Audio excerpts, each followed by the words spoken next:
Cosatu's national strike against job losses will see marches taking place across the country today. Workers in the Western Cape, they're not going to be joining their counterparts, however, and their march instead will be taking place on Tuesday ahead of the national budget announcement.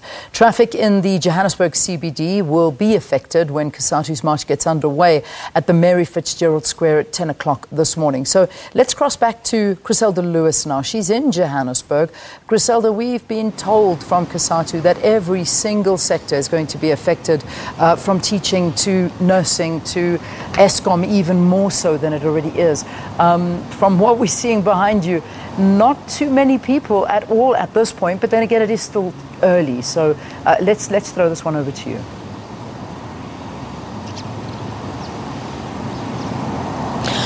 Well, thank you very much, Leanne. I hope you can hear me now. Yes, Cosatu has vowed to bring 8 of the country's 9 provinces to a standstill here in Johannesburg. The march will begin at the Mary Fitzgerald Square and will head to the Gauteng legislature.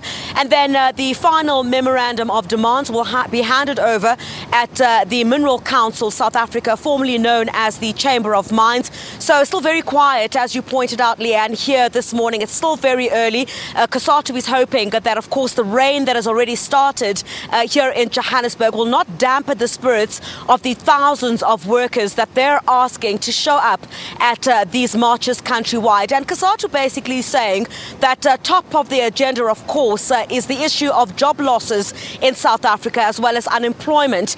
Job losses, for example, they're calling for a moratorium on job losses in the mining sector, which has been of concern to the Labour Federation. And despite Leanne knowing that you've got the budget speech of the finance minister coming up now in February, Cosatu basically saying that want to influence the finance minister Tito Mboweni on basically some of their concerns. They'll raise concerns today and hope that in his budget allocation he would take into consideration some of their concerns pertaining to securing jobs in South Africa. And this despite, of course, again, Leanne, you would know that the latest statistics that have come out pertaining to unemployment in South Africa in the fourth quarter of 2018, indicating that there was a slight decrease in unemployment from 27.5%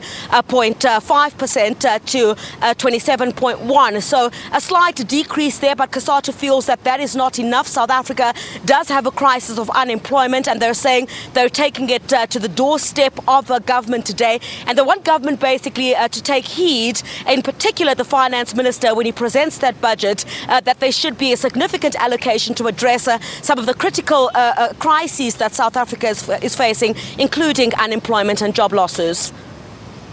Let's leave it there for now.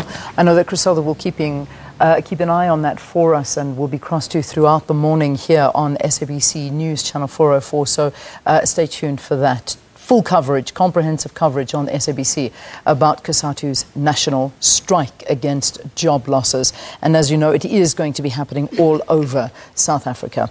So let's now go to